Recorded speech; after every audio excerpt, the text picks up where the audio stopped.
Okay, so we have people joining in. A very good morning to everyone who have joined in.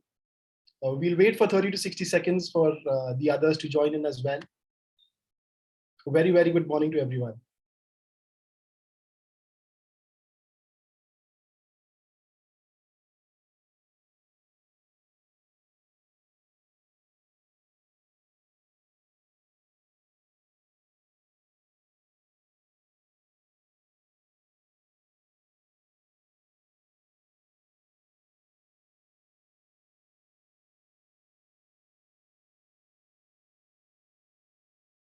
Good morning, Ziaul. Good morning.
We'll start in a minute. A very good morning to everyone.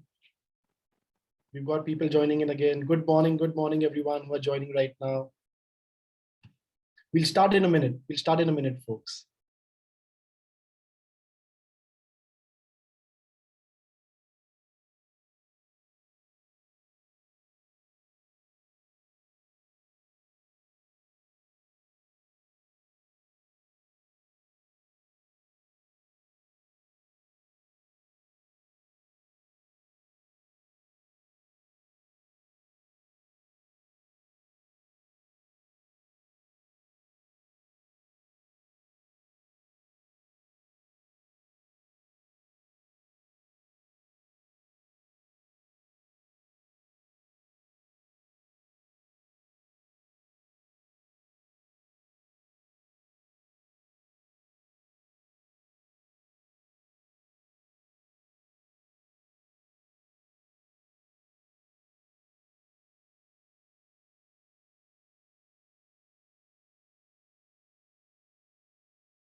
Great. So it's 8:35. We'll start off with the session. We have 5 minutes. It's 11:30, 11:05 odd.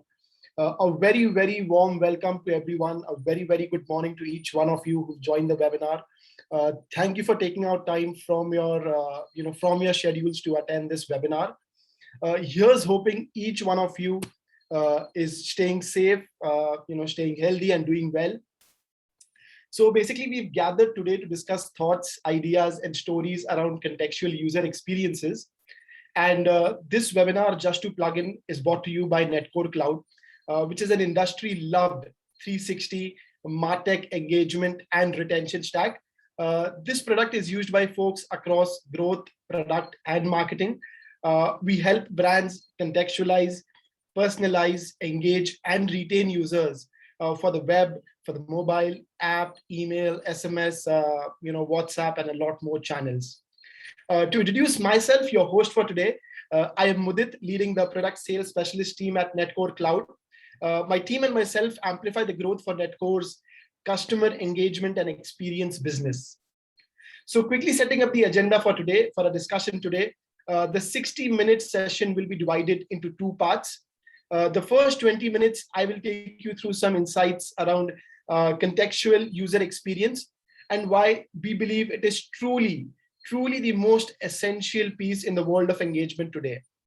The latter 40 minutes, we shall have a fireside chat with Francis, Jean, and Zarina, the respective dignitaries from Bayard, Mr. Speedy, and Laika.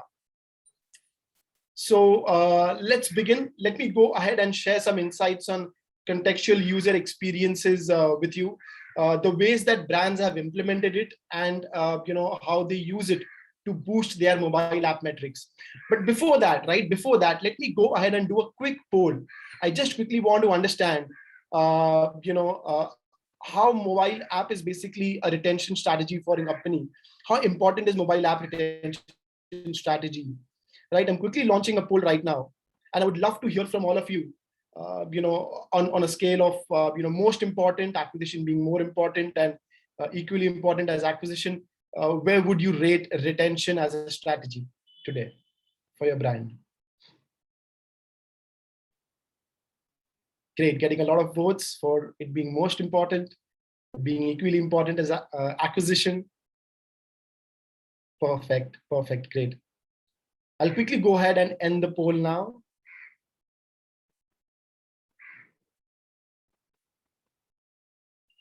Great. So it basically appears that it is most important, and it is equally important as acquisition.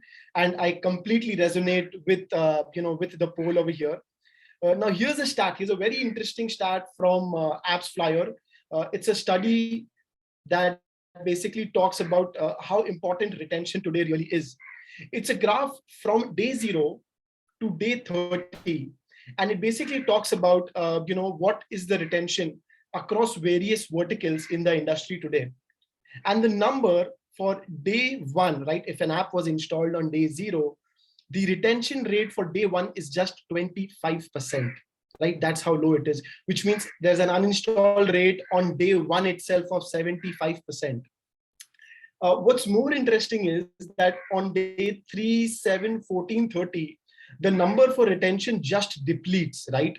And this is no new to us, but 2020 has basically been more of a pain for app marketeers in terms of retention. The number on day 7 itself, within a week, the number for retention drops to 10%, which means 90% is approximately the uninstall rate, right? And hence we talk about retention being like a really, really major problem for across verticals, across brands for the app market today. And one of the more important things for brands today is to really look out on how do we convert users, new users, to loyal customers, right? That's the end goal for us to really achieve, right? It also brings us to like 3 questions that we need to answer, right? Number 1, are we doing enough user engagement for the users to find value of the app? Question number 2, are users being directionally guided to the core benefits of the app? And number 3, are we building habit loops for the user on the app, right? Predominantly, if I answer these 3 questions, I pretty much know my efforts, towards user engagement, towards user experience, that really go ahead and impact retention today. So now we understand that retention is a challenge. We understand that by day 30, we approximately have 95 to 96% of users uninstalling their app and only 5% retaining. That's a clear problem for retention today across various brands. Now let's go ahead and look at how do we solve this problem of retention, right? Now there are 3 precursors to retention. Number 1, great user engagement. The more contextual, the more personalized my engagement is to the user. For a new user, it is very different. For a new user, I want to onboard the user, so it will be different as compared to a loyal user who I want the user to get adopted to a new feature. So my new users, my loyal users, my mid-range users, there will be different engagements, right? We create various segments, right? And that's exactly great user engagement depends on the content, depends on the segmentation, depends on the contextualization that we do today. Number 2, better feature discovery, right? What's more important is how does the user, get adopted to my feature on the app?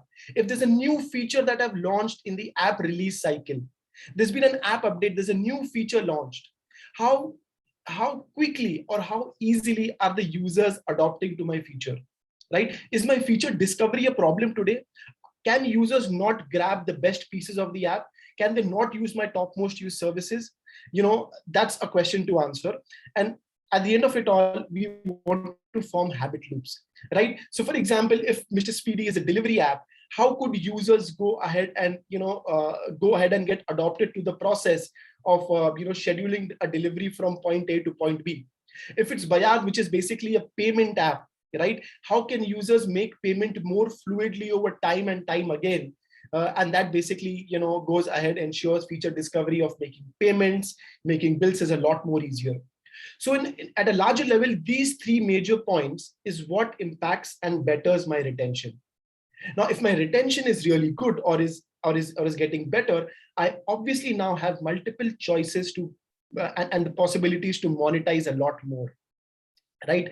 The possibility to monetize basically helps me and gives me chances to increase the customer lifetime value, helps me increase the chances to increase conversion. Within conversions, I could have subscriptions, I could have cross-sell, upsell, basically increasing the customer lifetime value of the user, right? That's exactly the possibilities of retention. Right. So what we've done is we've understood retention is a challenge. We already knew about it in our, in all, respective huddles. We know now that there are three precursors: great user engagement, better feature discovery, and formulation of habit loops that could give better retention, which in turn helps me monetize, a lot better and increase the lifetime value of the user. Now, why contextual experiences, right? Why do we need to build contextual experiences, and how they could address my problem of retention, right? My goal is to solve retention, right? Let's take a very quick example, right? If a person needs to travel from point A to point B, right? There's a route that the person needs to take from point A to point B, right? While traveling. Within that route, there would be multiple other paths, right? There would be diversions, dissections, multiple other routes, and we do not want the user to get lost, right? We want the user to reach from point A to point B successfully, right? What we basically do over there, right? We basically place directional boards, we place directional guides for the person to reach their destination successfully, and that's how the person or the person who's traveling does not get lost, right? That's exactly what we need to do for the app. We need to have contextual walkthroughs, experiences, guides, and screens built so that the user does not drop off my key funnels. If my key funnel is for making a payment, and if the funnel requires 4 to 5 steps, I need to string a series of nudges. I need to build walkthroughs that can handhold the user across every screen and successfully complete the payment method. Right? If I want the user to add to wish list, to add to cart, to watch my first video, right? If I'm an OTT app or if I'm a content consuming app, right? That's exactly where these elevations, these nudges, these walkthroughs, tooltips really guide the user. Also, let's keep in mind that while the user is on your digital platform, on your digital portal, right, there is 10 to 15x higher awareness as compared to offsite channels, because the user is right on the app. He has an intent, and that's why he's on the app. He's over here to discover the app and to use the most or the topmost used feature. I cannot let the user drop off my funnel or churn or uninstall. And that's where these contextual experiences really help you. Now, genuinely, I'm not a big fan of instructional overlays because, they come in the start when you launch the app for the first time. You drive the users towards multiple features. A lot of times the user just ends up skipping, through those overlays. And hence, there are 3 key points to consider. While crafting contextual experiences, it should be relevant to the person, which means there are segments of users that I want to target individually, right? So for my new users, there will be an onboarding experience, which drives the user towards, so minimum number of steps towards the user to experiencing the core value of the app. That's where my straight line onboarding comes, right? The other is for, let's say, for a loyal user or for a user who's there on the app, you might want to do a tooltip if a new feature has been launched. So a product bumper could be used over there. Imagine it like a bowling alley, right? The moment the ball goes towards any direction, it is rerouted towards knocking the cans off, right? And that's exactly, we do not want the user to drop off my funnel. I do not want the user to digress or divert. I want the user to follow the straight line or want the user to go ahead and consume the feature, right? How do we go beyond awareness and really drive the user towards engagement or towards consuming the feature in the first place? Right? And a conversational bumper like an email or an SMS would obviously go ahead and get your user onto the app.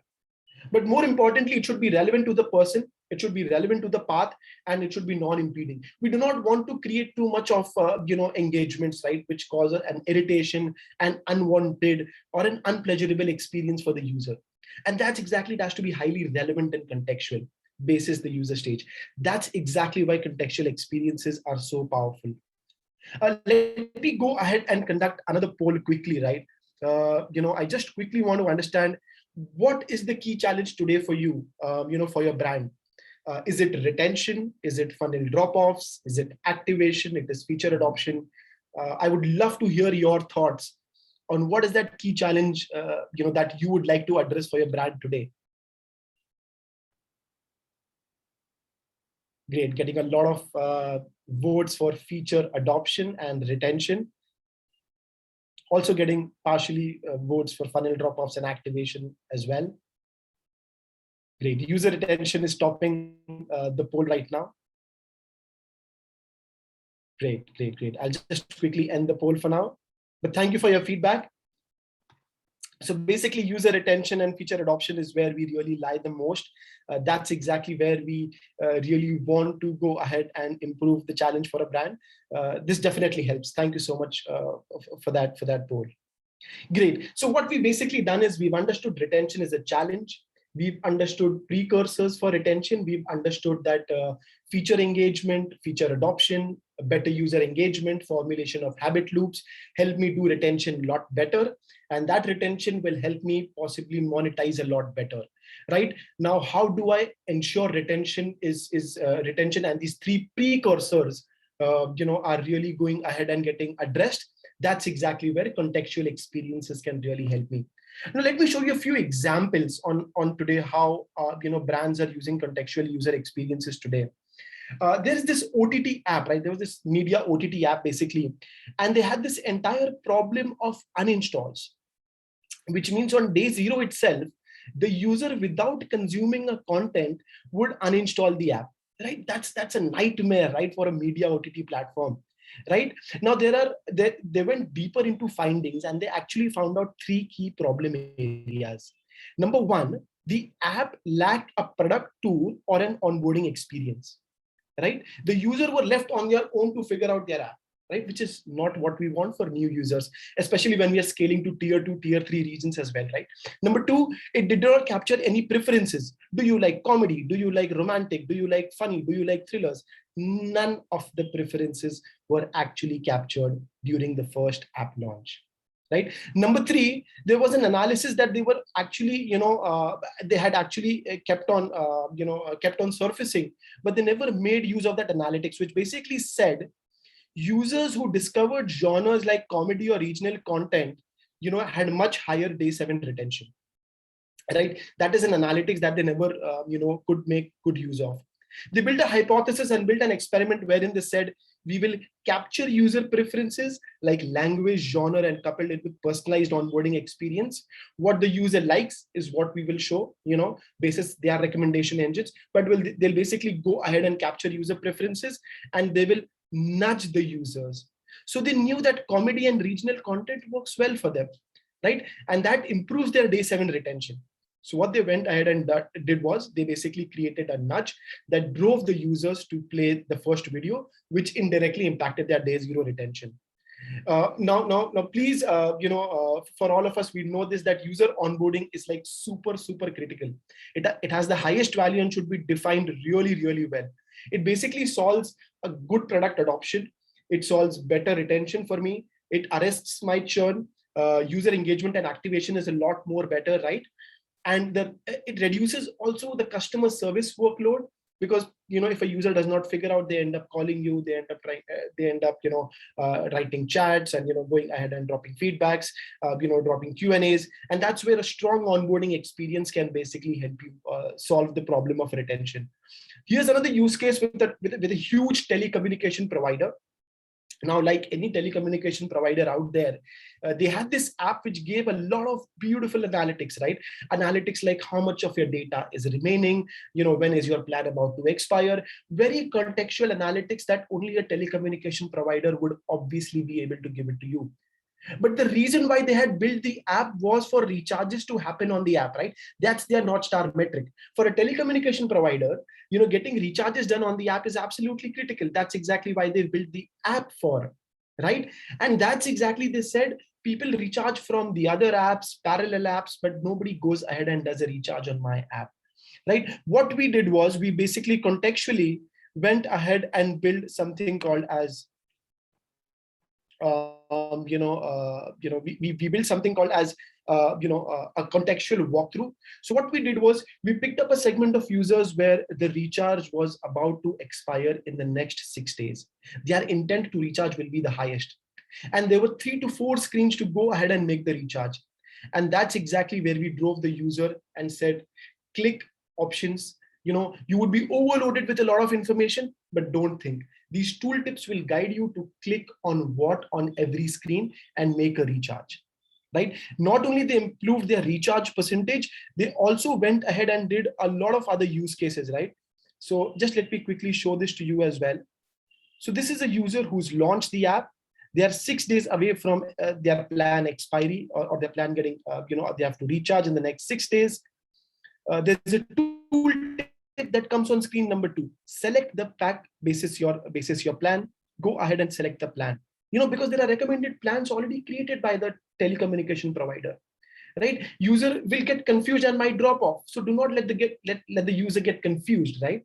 Drive the user on the sections and go ahead and drive them to make a recharge. They saw a huge uplift in recharges, by the way, across the 7 days. They also went ahead and they had this entire problem of users who had access to content. So the telecommunication provider also provided content that could be consumed. For people who were on that plan were not consuming content, they feared that people will downgrade, that people will not use that plan, will pay lesser from the next month. They said, how could we drive those users and tell them, hey, you have content to be consumed. That's a feature that you have and that you could use, driving the users towards content consumption. Right. And similarly, other use cases were derived wherein they had a payment interface solution as well, and they wanted more users to sign up. The more users will sign up to the payment solution, the more the users will launch their app to make daily, weekly payments at grocery stores, at local stores as well.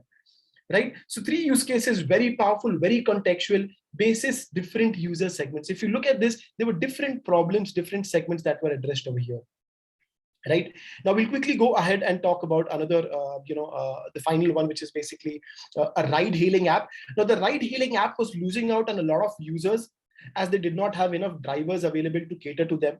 There was this unprecedented surge in the number of consumers. Right. That's a good and a bad problem to have, because you're getting a lot of users, but you do not have enough drivers to cater to them. Right. And that's exactly where, in a very early stage, right? Now this particular ride hailing app is very similar to an Uber today that you would know about, right? What they did was they had this early stage feature called as auto confirm rides, right? But the feature was in level 3 and level 4 of the menu.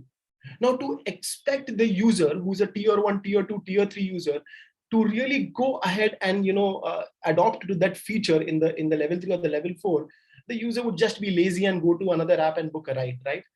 That's where, for users who did not find a ride, for users who found a ride, there was no intervention, no tooltip, no spotlight, no engagement, no irritation, right? But for users who could not find a ride, we basically said, hey, let us help you find a ride by turning on auto confirm. We said, hey, the list of menu options you might not be able to process, right? Or click on auto confirm rides and then go ahead and select auto confirm. This directly impacted their retention. This directly impacted their key funnel of ride bookings, right? That's how the walkthroughs really came up as a feature. And their design team also got enough, enough benefits to get the feature on top of the app, right? So A/B testing, experimentation with your walkthroughs nudges is also very critical. In context. Now, Netcore's no-code product experience platform is basically loved by product folks and engineering folks, because creating nudges and walkthroughs basically takes 28 days, and this could be done within 15 minutes of your time. There's a fluid journey designer that you could go ahead and create and string various nudges. 10 to 15x awareness while the user is on your website and app, and that's the power that this platform really has. So contextual walkthroughs and nudges improve your onboarding, activation, discovery, optimize your conversion funnels. A/B testing experiment with your widgets, with your UI UX, with your content, completely possible. Qualitative inputs, understanding the why. So doing an in-app survey with basically textual input, right? Instead of expecting the user to go to the app store and write a feedback, which is most of the times not possible because the users do not have that time or do not intend to do, or are lazy. They would get it through another app, and that's where taking in feedback exactly when the user is on the app. More importantly, feature releases. So testing features on smaller segments, minimizing risk, easy scale up and rollbacks. Testing a feature, you want to see whether it has bugs, you want to see the adoption of the feature, rolling it back, making tweaks, rolling it again, 10%, 20%, 50%, all of it, which is possible. We could also go ahead and quickly play this video, which showcases how fluid it is to go ahead and create, a journey on the platform. You could basically go ahead and select the segment that you want to release the feature to, or release the nudge or the walkthrough to. The tooltip, the spotlight, the beacon. If you see, there is a plethora of nudge library that is available. 35 to 40 plus nudges available for you to experiment, for you to test out, for you to elevate feature options to the user. Through an easy screen mirroring option, basically product managers can place nudges on the relevant parts of the app. You could set up deep links that basically launch certain events or certain funnels within the app itself. So deep links within the app as well as is also possible. Extremely contextual, you could customize the CTA, the call to action, the text, the call to action button, and so on. Completely depending on the use case that you possess. Over here, I want all of the users who've added to wishlist to go to the wishlist section. You could also personalize basis attribute and event data. So you could personalize and contextualize the message. Hi person X, hi John, hi Ram, hi Mudit. You could basically personalize basis attribute and event. Bold, italic, underline, native language format. If you want to automatically pick up the native language of the app is also possible. What's more important is, if you see over here, the nudge was published. I've just published the nudge, and within seconds, once the user launches the app, the user goes to a section, and as soon as the user clicks on the product, right? I'll go to a section, I'll click on a product, I'll add to wish list now, and you see the nudge appears. I just published the nudge, right, in seconds, and you see the nudge getting triggered ASAP. Right, basically in seconds, super powerful, consumes less time, less resources, and is a lot more convenient. A lot of brands, from Fireflies to Red Doors to Hirecast to Hike to Tokopedia, a lot of brands use us today. Various interesting use cases that we've built together. To learn more about, or if you want, a quick demonstration of the solution, you could write to salesteam@netcorecloud.com. Let me conduct a quick poll, right? Let me just ask you right now. If you would like to spend 30 minutes, to go ahead and experience the no-code product platform in action. If you would like a demo of the solution, or if you would like a demo of the platform, I just want to understand, maybe later we could set that up. Does this look interesting to you? Getting a lot of positive responses. Great, thank you so much. I'll quickly proceed forward. Okay, now I will stop sharing. Before I stop sharing my screen, I'll quickly go ahead and introduce us to Jean, Zarina, and Francis. I would like to invite the speakers right now for today. They've been waiting quite patiently for us. I've gone over time for this for my presentation, but it would be great to have them on screen right now. Zarina, Jean, Francis. Hi, Francis. Hi, Zarina. Hi, everyone. Hi, Jean. Hello. Hey. Everyone. Hey. Good morning. Great. Now, what I would Morning, like to everyone. Hey, Jean. Glad to have you all, over this webinar. Apologies for making you all wait over time. I think I'm 10 minutes over time. But what we'll do is we'll quickly start off with that. Perfect, Francis. Glad to hear that. We'll start off with quick introductions from each of you, and we'll also play a quick intro video about the brand as well. We'll start off with Zarina with a quick introduction. Over to you, Zarina. Yeah, good morning, everyone. So I'm Zarina, so you can call me Zar. So I'm the head of product for mobile app and wallet for CIS Bayad Center, or now we call us Bayad. So we just rebranded this year. So looking forward to share my insights with you guys. Great, great. Glad to meet you, Serena. We'll quickly play the video for the audience to have context of Bayad.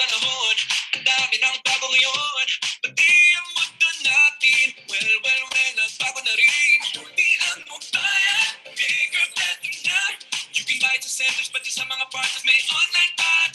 You can buy it with your fingers. Download remittance and more. Online shopping, you can buy it all. Di mapadala, you can buy it all. Mga pera transaction, you can buy it all. Sabayan ang pagbabago ng mundo for all your pera transactions. All you buy it. You can buy it all. Like you can do payments, you can do everything. That was pretty interesting, pretty catchy, Serena. Yeah, that's a great video. Bayad is a Tagalog word for payment. Perfect, perfect, perfect, Zarina. We'll quickly move on to Mr. Gene. Yes, Gene, over to you. Hi guys, so I'm Gene. I'm the country manager of Mr. Speedy Philippines. So we're an online logistics provider, third-party platform who specialize on-demand and same-day delivery. Actually, my video is quite long, so I'll just let that do the talking for now. Sure, sure. Let me go ahead and play this. I'm Gene Ferrer, country manager of Mr. Speedy Philippines. Mr. Speedy is an on-demand last-mile delivery service for businesses. We are what you call a third-party logistics. We came from Russia, from our mother company, which is Dosta Vista, and are present in over 10 countries already. We are basically a on-demand and last-mile delivery, but we also allow advanced booking. It is basically a delivery service for every individual, but moreover, it's a tool for businesses. We can help businesses integrate and remove that difficulty of booking through things like API integration and website plugins. When a customer uses your website and orders something, we can actually already automatically book your booking in our system. So the services, we actually offer two. We have motorbike services and four wheels. Right now, most of our four wheels are cars and sedans, but we're looking forward to including bigger, heavier trucks, for example. Using the Mr. Speedy app is very simple. Once you download it, you open it, there are three boxes. There's a request an order, there is a pabili service, and there is an order tracking. I think the easiest and the most common way to use it is to go straight to request an order. There are drop-down links, so you can just simply put cash on delivery. You can choose pabili service, or you can have special instructions for your courier. Once you place an order, there are already prompts and messages that tell you we've found you a courier, track your courier, and even when the order is delivered. And then you can already see there automatically what is the price of that delivery. So it is really a convenience application so that you yourself don't have to worry about the deliveries that you want to be sent. The number one thing that we could look at are the benefits that we extend to our riders. So we recently launched an emergency financial assistance benefit. We find partners who could give benefits such as how to save more during the day, especially on the cost, such as gasoline, text messages. Yeah, we can cut there already, Mudit. Thank you so much. Perfect. So But basically, that's the background in terms of the client app. And please introduce the last speaker in our panel. Sure. Great. So now I'll go to Francis. Francis, over to you. Yeah, hello, I'm Francis. I'm the head of strategic commercial partnership for Laika.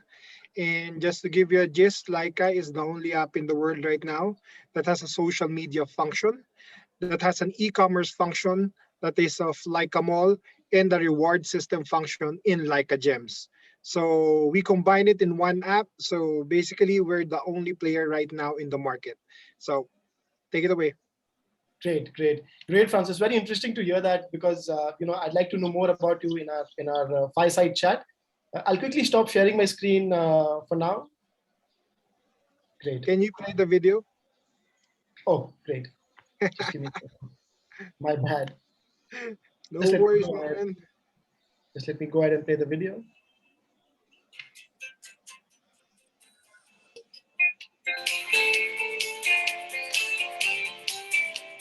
Laika is is a social media platform that lets users discover new things as well as connect and meet with other users.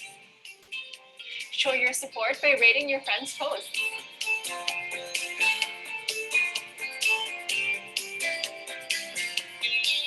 Like is perfect for your everyday adventures. Hello? Hey babe, yeah, I'm almost done. See you later. Bye. Enjoy chatting and going on video calls with your friends and loved ones.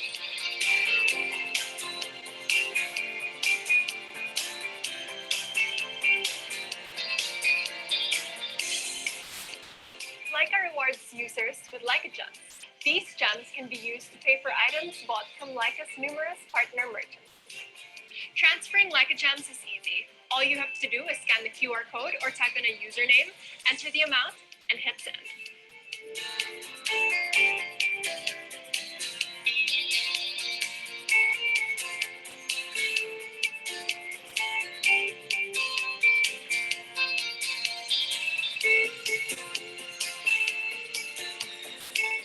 Let your friends know what you're up to.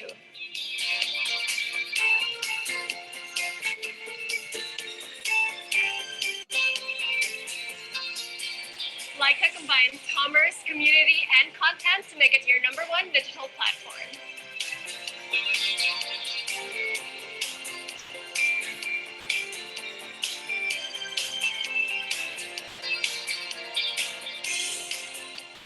Which makes it the perfect app for you.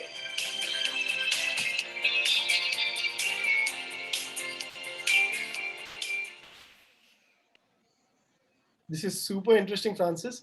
And what we'll do is we'll quickly start off with you itself, Francis.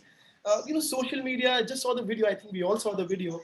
Social media, commerce, content. You've kind of integrated it all.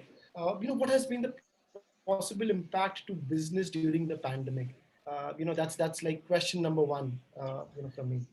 That's a very good question. That's a very good question. Actually, being a social media, the sole social media player that contains this kind of feature, like a mall, of course, the reward system in like a gems that we have, it's really positively impacted a lot of businesses here in the Philippines, primarily because it really gave the businesses an opportunity to engage with their potential clients with Leica, because right now Leica has 6 million users and 3 million active users.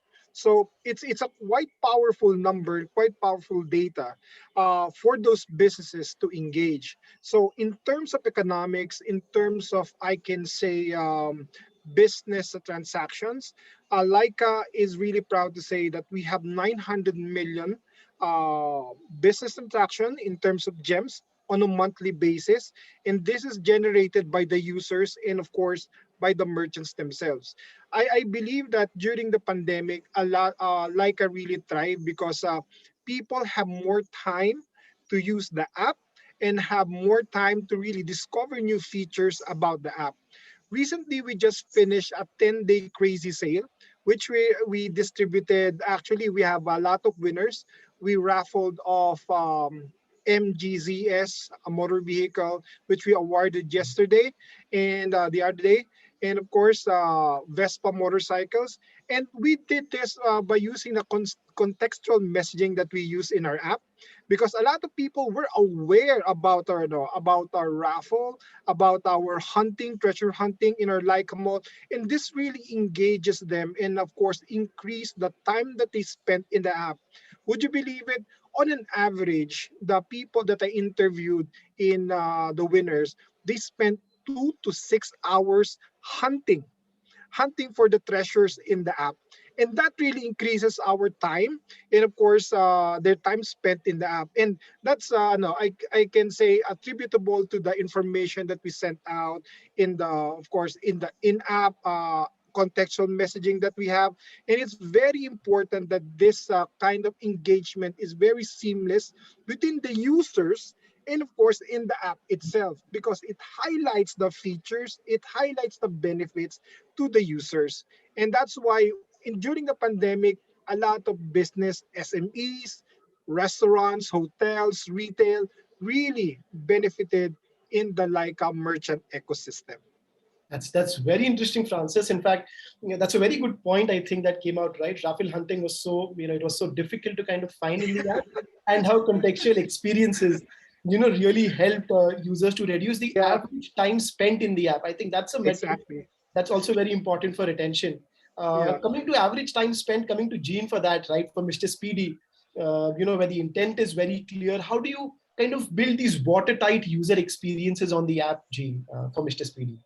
All right, let me come off from the point of Francis. On the contrary, people in my app don't like spending so much time in the app.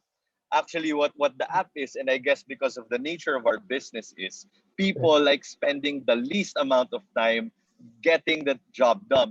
Since Correct. the demand is, I want my item delivered in the shortest possible time. It is also added that I want to get the service at the shortest possible time. So how do we define now the user experience? What we found out actually was that despite having millions, hundreds of thousands of downloads, only a small percentage of these people actually use the app. That's why if you saw in my video, from I guess a cluttered first slide, first user experience, we now nominated the three most used functions. That is creating an order, asking how to ask the rider to buy an order for them, and finally order tracking. So in a way, we are really looking at what does the average user want, and then from there, I guess you have to understand who is the target market that you are trying to reach. Because what I understand now and where Mr. Speedy is moving is trying to see, a person who is using this app from, let's say, the retail background has a different way of using it from a person using this app from the food sector background. And now moving forward, we have to realize that there is likelihood when a food person is using this, they will need the cash on delivery service more. Definitely coming from your presentation with it, that it has to trigger more quickly for that type of user. So I think in terms of watertight or airtight user experience, it's really finding those percentage where they drop off, rearranging things, making sure that they do spend the least amount of time, and of Sure. course, as always, in my industry at least, they spend the least amount when they use my service. True. That's again really interesting to know, Gene, because as you said, right, unlike a Leica, users like to spend less time, today on the Mr. Speedy app, but also the way you're kind of going further and trying to understand which user is from which background. Is it for a food delivery? Is it for other delivery logistics and so on? So coming to that and coming to Bayad, coming to Zarina for that, for Bayad basically, there is paying bills, there is insurances, there is ticket booking. How do you map the user intent to experiences in this context? Thanks, Madit. You know what? I do agree with Gene when he mentioned that we need to understand who are our customers. Correct. So we need to also perceive how these customers um, adapt to the new mobile apps, and how can they adapt to this usage. So how do we now understand? So first, again, market research is a given. For me, basic mobile products are well designed for me and never miss out on data collection, and also generation of data insights, and as well as monetization of this data. So for instance, in a payment app perspective, we have customer onboarding and those payments. So on the customer onboarding, we now sense what the customer intent is. So of course, the intent is to register and be able to use the app features. So now, if that's the intent, if the onboarding process is not seamless enough, then there's a high chance for drop off. So this is where data logs can be generated, capturing where the overall flow or the overall flow was successful, or where did it fail. So um, this will now lead to insights. How fast was the onboarding process? Eventually, this will also lead to insights on where does majority of the transaction fail, and us as products we will be able to assess how can we now improve the user interface, the user experience, etc. Regardless, this data can also be used for us to notify the user whether they want to continue with a registration or get feedback on how can we improve the product further. On a bills payment perspective, for example, we also the customer intent also is to be able to pay their bills on time. So again, by collecting information such as transaction amount, time, and biller name, how will this be useful to predict the customer financial transaction behavior? So this will really be helpful for us to know when can we notify the customer on when's the bill due date, or um, what's the amount that they will be paying moving forward. So this is now, being this is now letting us gain trust of the customer, gain their loyalty, and of course engagement and app reactivation as we further know what the customer financial behavior is. Got it. Got it. Got it. In terms of capturing, user behavior, as you said, you basically capture those preferences and then kind of, deliver those experiences, right? And coming to Mr. Jean, we wanted to also, quickly delve into, because you're also entering into a space now wherein while you want to deliver an airtight experience, there are different folks who have different requirements, right? As you said, for food tech, logistics, very, very different requirements. How big of a role will user event data really play? How big of a role will user preferences events really play in this piece? Actually, it plays a big role on the type of product that we are developing. I think all of us would agree, Leica and Bide Center, our job is never done. The perfect product yesterday is already an obsolete product to begin with. So what do we need to continue developing is understanding the categories, the target markets that, are using our products. For example, right now, what Mr. Speedy is doing is we know we have a strong on-demand product. On demand meaning I will get it in less than 5 minutes, deliver it in less than 30 minutes. But apparently, some of our users don't like that kind of fast service. So there are types of customers who want, let's say, for example, pick it up in 4 hours, pick it up in 6 hours, and deliver it in another 4 hours. So in a way, that type of behavior tells us that there is something missing in our product. So if we could understand how to develop the next phase of our product and give options to our consumers on what they can use our app for, then it would deliver the retention that we want, and it will increase the usage of the app also.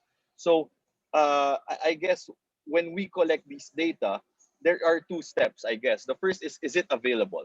And if it's not, then what can we do? So those are the two key steps that we are trying to understand from Mr. Speedy's point of view. That okay, maybe if something is missing, we need to do our own research, do interviews, focus group discussions first, and those in the available data that we have, we try to use more on how to fine tune the available products. Correct, correct, correct. That's a very interesting way as well to capture user, preferences and user interests to kind of personalize the user experience. And coming to Francis, right, being a social media app, commerce, content, and social media, how are you building those relevant experiences, for your users, for Leica today? Definitely, those experiences are very vital in the loyalty of the users because, of course, you need to have a seamless interaction, seamless engagement with our users, and of course, the content that we want to put out. And of course, because our app is quite complicated compared to any other app, because number one, we have like a mall. Number two, we have a reward system. And of course, in the reward system that we use Leica Gems, and you can use this like a gems in the 16,000 merchants that we have. So it's really a very complicated process on our end. So in terms of maintaining the loyalty, in terms of maintaining, of course, I can say the contextual value, it's also important to note that the value of the app to the users must also be, I think, the 90% reason why they should download your app. Okay, that's the number one, 90% value of your app. Is it relevant to their lifestyle? Is it relevant to their, I can say, the way they do their business? Say, for example, we have Wolfgang, we have gasoline stations in Laika, and we have a lot of users who really utilize this app, and we have a lot of influencers who promote this the brands in Laika, and uh, it really benefits the whole ecosystem itself. So I can say it's very important that we need to have a seamless engagement, but also we must also look back on what is the value that we are giving to our users, because our users not only composed of those people who download app, we also have e-commerce merchants, we have also merchants existing in a physical store. So we really have to keep the value of our app today to them. So that's a very important point. I think in fact, what we learned also right now was the various ways, as Gene mentioned and you mentioned and Serena mentioned as well, the way user preferences are captured today in group forums discussions. When the launch of the app for Buy It, right, you capture the user experiences preferences rather, and build on to those experiences. And similarly for Leica, you're wanting to show the value, right? The benefit on why do you want to use the app is basically because of the gems that you earn, right? The rewards, right? And could be used in Leica Mall. So that's where you're basically connecting social media and commerce and content really well over there. Just to also understand, and Jean, this is for you basically. What would be those wow moments, right? So let's say, for example, for Leica, it could be realizing that I've earned a gem, right? And that's like a wow moment for the user in the Leica app. What would it be for Gene, for Mr. Speedy rather? What are the wow moments in the app that really impact your I guess retention? I wouldn't say it's in the app. It's more of something that we're building. But Right. as I mentioned, two things are the most important in people using the app. And as Francis mentioned, what is the value of your app? So what is the wow moment when you use a logistics app? Any of us actually is when you get promo codes and discount codes. So it's two ways we do that. For our postpaid clients, we give them a target of how much they can use, and if they reach a target, we tell them, hey, you just got a 10% discount on your entire month billing. For individual users, or for individuals like us who are just using it, we will now give you targets. Same way, I guess, that gems work. That use the app 3 times and you will get a 50 pesos off promo code. So in a way, that is something we want to integrate. So I guess the term we use in the startup world now is we want to gamify our platform so that Mhm. people would Mhm. would not see it as more of using the internet as how it used to be, but more of the experience of enjoying being in the app itself. True, true. And this is a very valid term, right? In fact, when I've been interacting with brands myself, I hear this term of gamification, right? App gamification that really increases the engagement on the app. And just to understand and maybe to look more further beyond this, how does really, when it comes to new feature adoption or cross sells, Zarina, this is for you basically. How does that really play a role in all of this, right? Because, the core habit loops are adopted, for example. How do we drive more cross sell and upsell, more feature adoption for new features on the app? Are there certain rules to watch out for, or you should be careful for certain user engagements? Should we not do it a lot and do it, keep it to the basic? What are the rules for cross sell upsell? Yeah, I think one primary rule that we need to watch out for would be if it's irritating the customer already. So yes, you can gamify your app, but not to the point that it's going to irritate, and it's not going to drive retention. If that's the case, it's just going to let your user drop off. So for me, that's the main consideration. So say for example in Bayad, we really don't want to like bombard our customers with SMS push notifications. You really need to be aware how you should be, or when you should be um, um, pushing this SMS and notifications. Got it, got it, got it. That definitely makes sense. And Gene, you were mentioning a while ago, if I may recollect, the ventures that you're getting into, right? You're trying to understand users a lot more better. In your context, how would cross sell or upsell, really play a role, for you to really impact that retention metric? Actually, it's not, I guess, a priority for us in the cross selling upselling, because when a user already uses us, they have an intent on what service to do.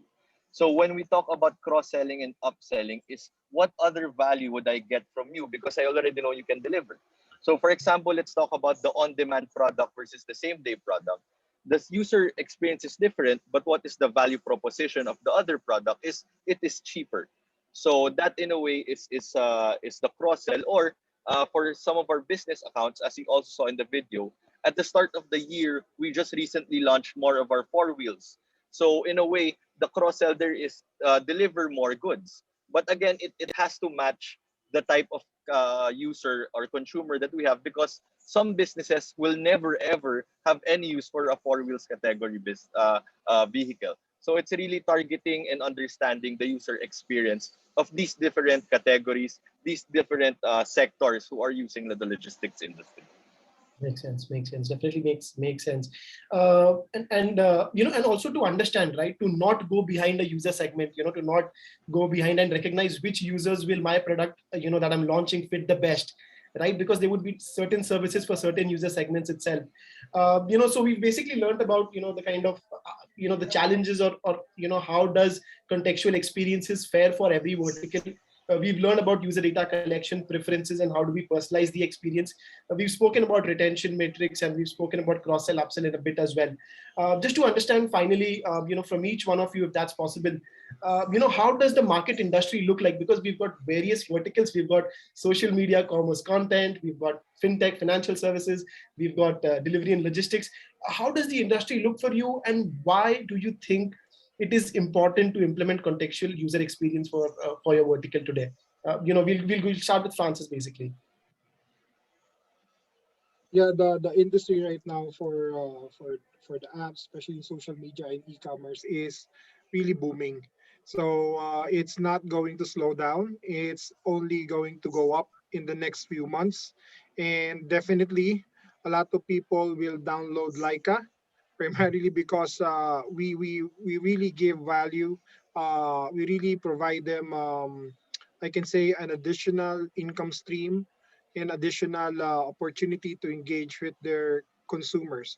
Now, contextual messaging is very important, primarily because it really reminds them about what are your offers, what's the value of this particular app to them, and of course, how can they basically work seamlessly with the users. So that's, I think, very important in contextual messaging. So I want to emphasize that the messaging should be timed properly. Okay. It should not really, just like in the words of Zarina, irritate the users, because too much messaging would really trigger people to, I can say, uninstall your app. Install the app, correct. So it's very critical to be sensitive on those things, especially here in the Philippines. So I believe in the power of contextual messaging, the nudging, because it really reminds the users the value of your app to them. Wow, wow. And I think the one thing that we've learned, Francis, from your words is basically how does the user get to know the benefit for them, and number two is how do you really make the engagement contextual and not go overboard with it.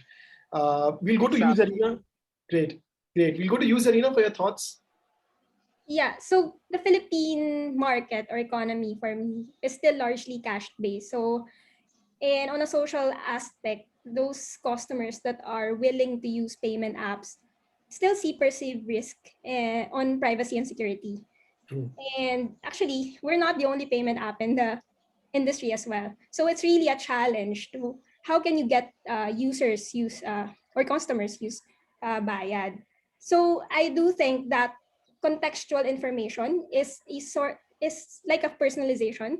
So when you use this, it allows companies to know and have a deeper relationship with your customers. And this can be a differentiation for your company. It's not just simply knowing the external environment, which is available to the public. So you need to dig deeper on what the customer behavior is, and that's gonna be your differentiation in the market. Great, great, great. I think Zarina, just to sum up what we've learned from you as well is basically the way you kind of, and as Francis said, right, who not to engage, not to have a very user iterative experience, right, to have a more contextual experience, what data points to use to really map user intent to the experience is very critical. Great thoughts, Zarina. And Jean, finally to you, your quick thoughts. Yeah, I agree with both Francis and Zarina here. Actually, I will, I guess, sum it all up. And today is the age of convenience. And yes, Francis is right that people need to be reminded, of the value of what they use. Zarina is also correct in what she said. But what I see now is that there's also people in the sense of age of convenience who do not like thinking, of all of these things. And that is where context comes in. When you can provide them the value even beforehand, even before they think about it, oh, I didn't know I needed that to begin with. That is when you start, again, as Serena said, building that deeper connection with them because the trust now goes beyond, oh, I'm using Mr. Speedy for logistics, I'm using Leica for the mall, I'm using Zarina for payment platforms. What I guess the goal of any app is really being part, and I think Francis touched on this, being part of the lifestyle of the person. That you are really part of his lifestyle. That when they open their phone, you are part of that first screen because of how relevant you are. And that is where contextualization comes in. You understanding the lifestyle of your consumer and being part of that. Absolutely brilliant. I think that's a very beautiful statement. To be on the first screen, of the phone for your user, to be that app over there, to be used daily, weekly, monthly, whenever the user recognizes. And more importantly, right, the statement that you made, Jean, was how does the user realize the benefit of your app? A lot more earlier in the life cycle is when they'll have you for a good lifetime, right? So I think we've reached the end of a session. We've reached the end of a time for a session. But thank you so much, Jean, Zarina, Francis. Jean is taking this webinar from the airport, so thank you, Jean, extra for it. Thank you, Francis. Thank you, Zarina, for your time. I hope the audience can take back, pieces and tidbits of information, that they could implement for their brands, for their apps. Definitely a lot more information that I'm taking back today. Thank you so much, Jean, Zarina, Francis. Thank you so much, audience, for attending the conversation today. Please write back to us on the feedback of the webinar. We hope to host more such future events from Netcore Cloud and host such more webinars. And we hope to have you as speakers once again. Thank you so much, everyone. Thank you for your thank time. you. And for the audience, a quick poll session. If you could quickly poll on how the webinar was and the feedback of the webinar, it'll be great. I've launched the poll right now. Great.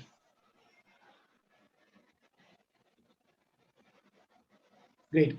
Getting more responses on it was very insightful and engaging. So I think the credits goes to Jean, Zarina, and Francis for sure. They learned something new, very insightful, engaging. Maximum votes to very insightful and engaging. So I guess that's it. I'll end the poll for now. Thank you so much, everyone. From me, signing off from Udit, from Jean, Zarina, and Francis. Take care, stay healthy, and stay safe. Have a great day. Stay safe, everyone. Bye-bye. Bye. Thank you. Thank you. Bye.